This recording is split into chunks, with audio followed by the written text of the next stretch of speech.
Hello everyone, this is Riya Sharma and welcome to एजिलाइट। आज की इस वीडियो में हम कवर करेंगे पैडागोजी सीरीज़ की साइको सोशल डेवलपमेंट थ्योरी को, जिसको दिया है एरिक एरिक्सन जी ने। एरिक एरिक्सन जी को आइडेंटिटी क्राइसिस के लिए जाना जाता है क्योंकि साइको सोशल थ्योरी में उन्होंने 8 स्टेजेस दी थी, जिसमें कि उन्होंने हर एक स्टेज में एक साइको सोशल क्राइसिस के बारे में बताया था। अगर उसकी सक्सेसफुल कंप्लीशन रहती है तो इंसान ग्रो करता है, और अगर उसका नेगेटिव इम्पैक्ट रहता है, यानी कि वो उसमें सक्सीड नहीं होता है, तो उसका नेगेटिव इम्पैक्ट लाइफ पे पड़ता है और वो ग्रोथ रुक जाती है, उसमें अवरोध जो है वो प्रकट होता है। ठीक है, तो इनको आइडेंटिटी क्राइसिस के लिए जाना जाता है और इन्होंने 8 stages psycho social development theory के दी हैं। अब साइको सोशल थ्योरी, ठीक है, डेवलपमेंट थ्योरी, इसमें साइको और सोशल दो टर्म्स आ रही हैं। साइको का साइकी जो है होता है माइंड, और सोशल यानी कि सोसाइटी। यानी कि माइंड पर जो है वो सोसाइटी का क्या प्रभाव पड़ता है और हमारी डेवलपमेंट पर उसका क्या प्रभाव पड़ता है, उन्होंने इस थ्योरी के अंदर जो है वो बताया है। ठीक है, तो बेसिकली इस थ्योरी में है क्या, impact of social experiences across the whole life span. हमारी पूरी के पूरे जो जीवन चलता है उसमें सोसाइटी का क्या प्रभाव जो है वो रहता है, उसके बारे में उन्होंने इन 8 स्टेजेस में बताया है। इसके लिए उन्होंने हमारे पास में स्टेटमेंट दी थी that life does not make any sense without interdependence. यानी कि हमारा जो जीवन है वो अंतर्निर्भरता के बिना निरर्थक है। वी नीड ईच अदर, हमें एक दूसरे की ज़रूरत होती है। And the sooner we learn that, और जितना जल्दी हम इसको समझ जाते हैं, the better for us all, उतना ही हम सबके लिए बेहतर होता है। यानी कि उन्होंने सोसाइटी के महत्व को जागृत करते हुए, बताते हुए जो वो कहा है कि हमारी लाइफ में बिना सोसाइटी के जो है वो कोई मतलब नहीं है हमारी लाइफ का, और इसकी हमें ज़रूरत होती है। जितना जल्दी हम इसको समझ पाते हैं उतना ही हमारे लिए बेहतर रहता है। तो अब बात करते हैं 8 स्टेजेस की, जो उन्होंने साइको सोशल डेवलपमेंट थ्योरी के अंदर जो है वो दी है। तो उसमें जो पहली स्टेज है वो है ट्रस्ट वर्सेस मिसट्रस्ट, जिसको हिंदी में बोलते हैं विश्वास बनाम अविश्वास। ठीक है, दूसरी स्टेज चलती है autonomy versus shame and doubt, यानी कि स्वशासन बनाम लज्जा। ठीक है, स्टेज 3 है इनिशिएटिव वर्सेस गिल्ट, जिसको हिंदी में कहते हैं उपक्रम बनाम दोष बोध। स्टेज 4 आती है इंडस्ट्री वर्सेस इंफीरियोरिटी, यानी कि परिश्रम बनाम हीन भावना। स्टेज 5 आती है आइडेंटिटी वर्सेस रोल कन्फ्यूजन। इसमें कन्फ्यूजन ही लिखा है, आप इसको रोल कन्फ्यूजन कर लीजिएगा। पहचान बनाम पहचान का संकट। स्टेज 6 है इंटीमेसी वर्सेस आइसोलेशन, यानी कि घनिष्ठता बनाम पृथकता। स्टेज 7 है जनरेटिविटी वर्सेस स्टैग्नेशन, यानी कि उत्पादनशीलता बनाम अवरोध। और 8वीं स्टेज है सत्यनिष्ठा बनाम निराशा, यानी कि इंटीग्रिटी वर्सेस डेस्पेयर। अब बात करते हैं इससे रिलेटेड जो है इंपॉर्टेंट फैक्ट्स के बारे में। तो सबसे पहली चीज़ जो कि एरिक्सन जी ने 8 stages psycho social development theory की दी है, ये इन्फेंसी से लेकर के एडल्टहुड तक के टाइम पीरियड को कवर करती हैं। ठीक है, यानी कि इसमें लगभग हमारा पूरा ही लाइफ स्पैन जो है वो आ जाता है, और उसमें सोसाइटी का किस तरीके से प्रभाव पड़ता है, हर एक स्टेज की सक्सेसफुल कंप्लीशन पर हमारे अंदर कौन सा जो है गुण प्रभावित होता है और कौन सा गुण जो है वो नहीं रहता है, उसके बारे में उन्होंने बताया है। उससे अगला पॉइंट है the person experiences a psycho social crisis at each stage. और हर एक स्टेज में क्या होता है कि एक साइको सोशल क्राइसिस चलता है, जो जिसका कि पॉजिटिव या नेगेटिव किसी भी तरह का इम्पैक्ट हो सकता है। अगर पॉजिटिव इम्पैक्ट होता है तो इंसान ग्रो करता है, और अगर नेगेटिव इम्पैक्ट होता है तो उसका नेगेटिव आउटकम जो है वो पर्सनैलिटी डेवलपमेंट में देखने को मिलता है। ठीक है, अगर हम इसकी सक्सेसफुल कंप्लीशन करते जाते हैं तो एक हेल्दी पर्सनैलिटी का निर्माण होता है, हमारे अंदर जो है वो अच्छे अच्छे गुणों का विकास होता है, और हम एक बैलेंस्ड पर्सनैलिटी बन करके उभरते हैं। जबकि इसका नकारात्मक प्रभाव पड़ने पर हमारे जीवन में, हमारी पर्सनैलिटी में बहुत सी कमियां और खामियां जो है वो हमें देखने को मिलती हैं।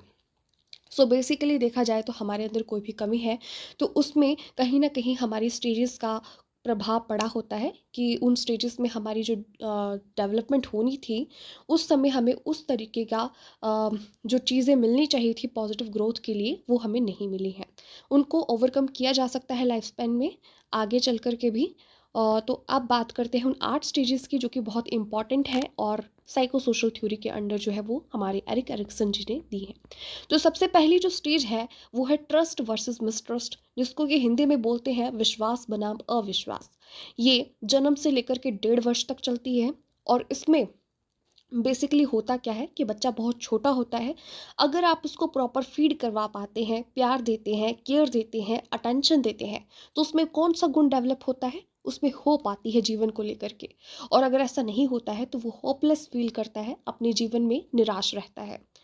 दूसरी स्टेज आती है 1.5 से लेकर के 3 वर्ष तक, और इसका नाम है ऑटोनॉमी वर्सेस शेम, यानी कि स्वशासन बनाम लज्जा।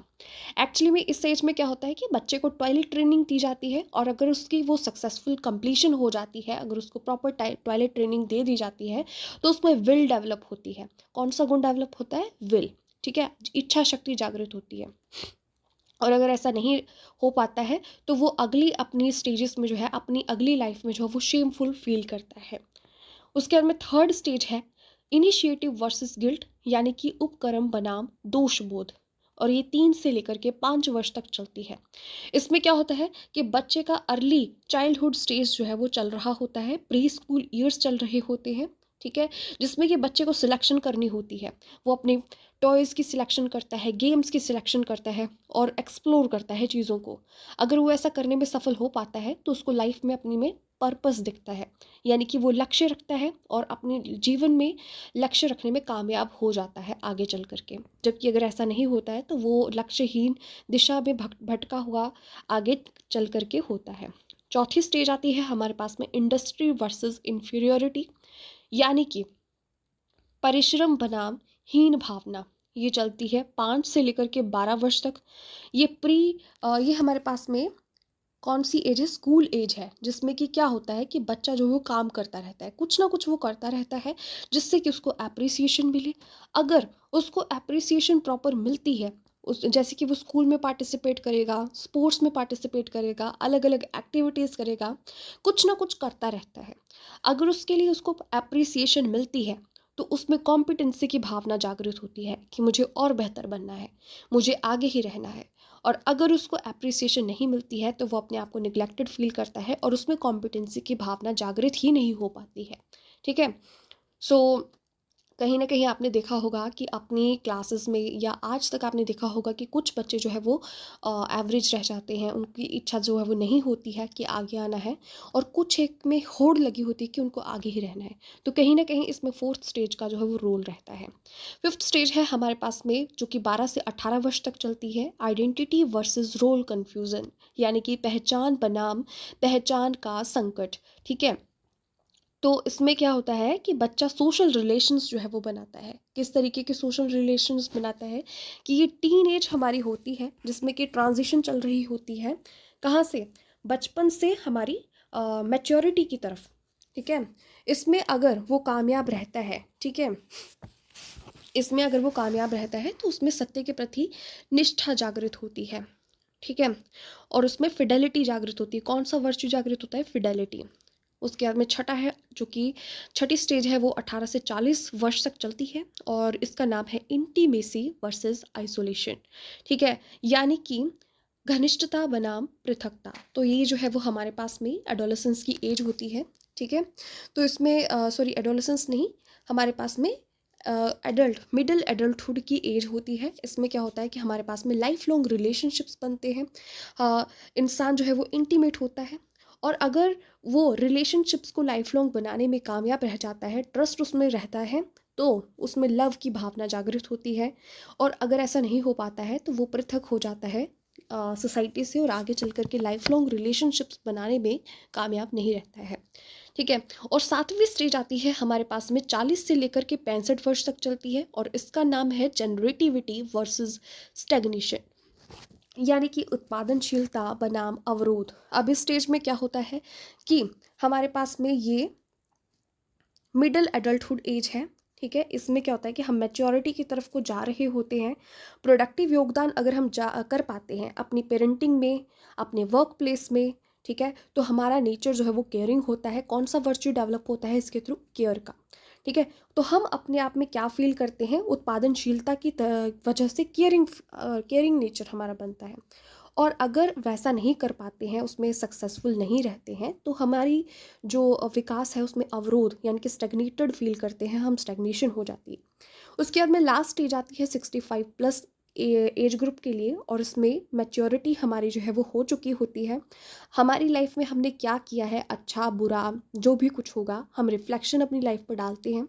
और अगर इसमें सब कुछ अच्छा रहा है तो ईगो इंटीग्रिटी वर्सेस डेस्पेयर इसका नाम है, यानी कि सत्यनिष्ठा बनाम निराशा। तो हम सत्य के प्रति निष्ठा रखते हैं, यानी कि हम विजडम हासिल कर चुके होते हैं, बुद्धिमान होते हैं।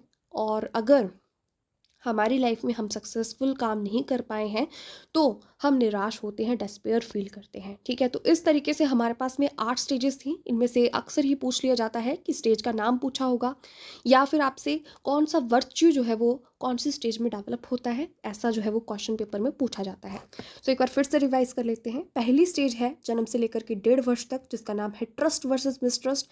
इसमें कामयाबी मिलने पर वर्च्यू जो डेवलप होता है उसका नाम है होप। सेकंड जो स्टेज है वो 1.5 से लेकर के 3 वर्ष तक चलती है। नाम है इसका ऑटोनॉमी वर्सेस शेम। और अगर इसकी सक्सेसफुल कंप्लीशन रहती है तो इसमें जो वर्च्यू डेवलप होता है वो है विल। थर्ड जो स्टेज है वो 3 से लेकर के 5 वर्ष तक चलती है। नाम है इसका इनिशिएटिव वर्सेस गिल्ट। ठीक है, तो इसमें जो है बच्चे को इनिशिएटिव लेने का जो है वो मौका मिलता है। अगर वो उसमें कामयाब हो जाता है तो उसमें पर्पस वर्च्यू जो है वो डेवलप होता है। चौथी स्टेज है 5 से 12 वर्ष तक चलती है, इंडस्ट्री वर्सेस इंफीरियरिटी। और इसमें अगर वो कामयाब रहता है तो डेवलप होता है कॉम्पिटेंसी की भावना। और पांचवी स्टेज 12 से 18 वर्ष तक चलती है। इसमें आइडेंटिटी वर्सेस रोल कन्फ्यूजन चलता है और अगर इसमें कामयाबी मिलती है तो फिडेलिटी वर्च्यू जो है वो डेवलप होता है। छठी स्टेज 18 से 40 वर्ष तक चलती है। नाम है इसका इंटीमेसी वर्सेस आइसोलेशन। इसमें कामयाब होने पर जो वर्च्यू डेवलप होता है उसका नाम है लव। और सातवीं स्टेज 40 से 65 वर्ष तक चलती है और नाम है इसका जनरेटिविटी वर्सेस स्टैग्नेशन। और अगर आप इसमें कामयाब रहते हैं तो केयर आप में वर्च्यू जो है वो डेवलप होता है। आठवीं और आखिरी स्टेज है 65+ एज ग्रुप के लिए। अगर इसमें आप कामयाब रहते हैं तो आप में विजडम वर्च्यू जो है वो डेवलप होता है और स्टेज का नाम है ego integrity versus despair. Okay, so या 1 सेकेंड या सो अब बढ़ते हैं। आप इसका स्क्रीनशॉट ले सकते हैं ताकि आपको आगे हेल्प हो सके। ठीक है, तो अगर आप इसका स्क्रीनशॉट लेना चाहें तो आप ले सकते हैं 2 पार्ट्स में। So here it is. तो इसमें इन्होंने अलग अलग बताया हुआ है कि इन्फेंसी में जो है वो हमारे पास में ट्रस्ट वर्सेस मिसट्रस्ट की स्टेज होती है। अर्ली चाइल्डहुड में autonomy versus shame and doubt. उसके बाद में प्री स्कूल आता है, तो प्री स्कूल में इनिशिएटिव वर्सेस गिल्ट, ये प्री स्कूल की स्टेज है। स्कूल एज में इंडस्ट्री वर्सेस इंफीरियरिटी जो है वो डेवलप होती है। ठीक है, एडोलेसेंस में आइडेंटिटी वर्सेस रोल कन्फ्यूजन की स्टेज चलती है। यंग अडल्टहुड में intimacy versus isolation. Middle adulthood में जनरेटिविटी वर्सेस स्टैग्नेशन। और मैच्योरिटी में ईगो इंटीग्रिटी वर्सेस डेस्पेयर। तो इस तरीके से 8 साइको सोशल जो स्टेजेस हैं वो हमारे एरिक एरिक्सन जी ने दी हैं, जिनमें कि उन्होंने क्राइसिस बताया है कि हर एक एज ग्रुप में जो है वो कौन सा क्राइसिस चलता है और अगर उसमें आप सक्सेसफुल रहते हैं तो कौन सा वर्च्यू जो है वो आप में डेवलप होता है। अगर आप हर एक वर्च्यू को सक्सेसफुली कंप्लीट करने में कामयाब हो जाते हैं तो आप एक हेल्दी बैलेंस्ड पर्सनैलिटी बन के उभरते हैं। याद रखिएगा इस बात को। अब चलते हैं क्वेश्चन आंसर्स की तरफ। तो सबसे पहला क्वेश्चन जो इस थ्योरी से रिलेटेड है वो है psycho social theory emphasises on which of the following. ठीक है, तो क्वेश्चन है कि साइको सोशल थ्योरी में इनमें से कौन सी स्टेज जो है वो आती है। ठीक है, तो सबसे पहली इन्होंने स्टेज दे रखी है फैलिक एंड लेटेंसी स्टेज। दूसरी स्टेज इन्होंने दे रखी है stimulus and response connection. Third stage इन्होंने दे रखी है इंडस्ट्री वर्सेस इंफीरियरिटी स्टेज। और फोर्थ स्टेज इन्होंने दे रखी है फॉर्मल ऑपरेशनल स्टेज। ठीक है, तो इसमें से फर्स्ट, थर्ड और फोर्थ हम ये तीनों पढ़ चुके हैं। आपने कमेंट बॉक्स में बताना है कि जो पहली थ्योरी है वो कौन से थ्योरी से रिलेटेड है। ठीक है, कौन सी ये स्टेज जो है वो कौन सी थ्योरी से रिलेटेड है। फोर्थ वन भी कौन सी थ्योरी से रिलेटेड स्टेज है और किसने दी है। ठीक है, और इस क्वेश्चन का जो राइट आंसर है वो है थर्ड वन।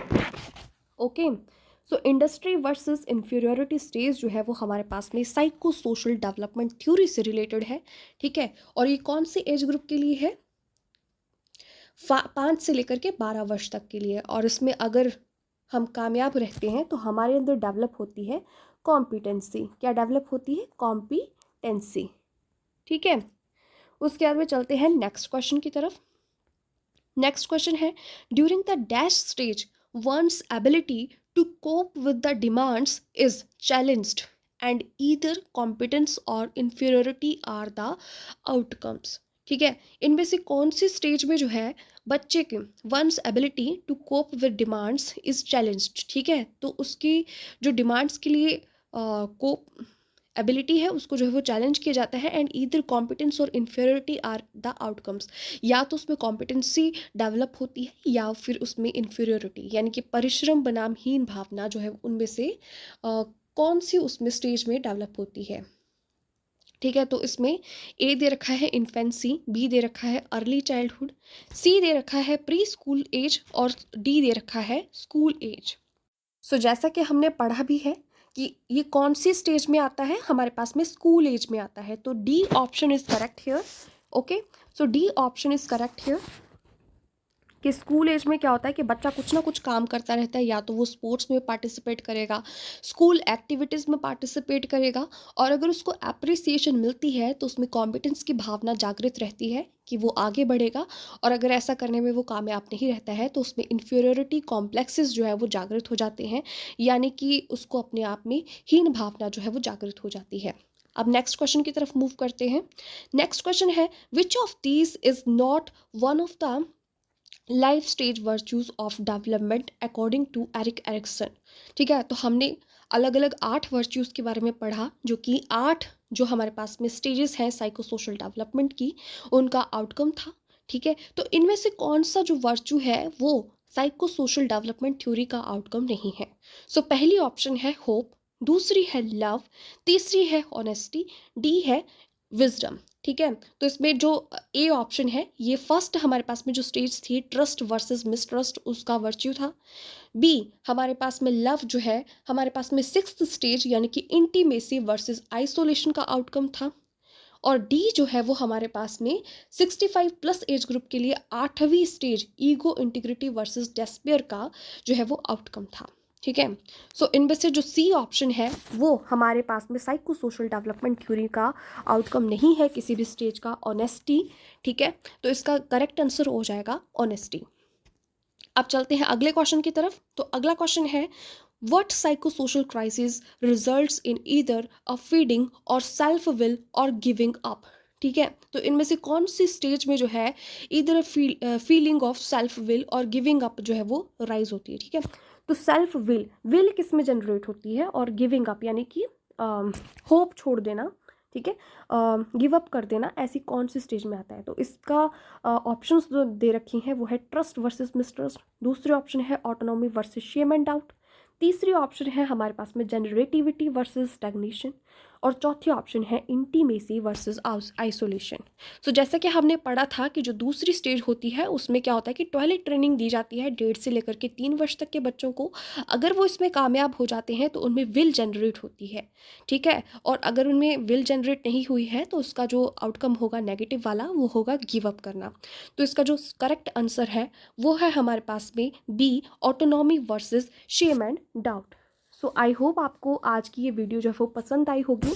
ठीक है, तो डिटेल में हमने इसके क्वेश्चंस भी किए हैं, आपको मज़ा आया होगा पढ़ करके। और मिलते हैं आप नेक्स्ट वीडियो के साथ में। अगर आपको वीडियो पसंद आई है तो आप इसको लाइक करें, शेयर करें अपने फ्रेंड्स के साथ में, और सब्सक्राइब करें एज ए लाइट ऊना को। Okay, stay tune, bye bye. Playlist का लिंक आपको डिस्क्रिप्शन बॉक्स में मिल जाएगा, आप वहाँ से उसको फॉलो कर सकते हैं। Bye bye.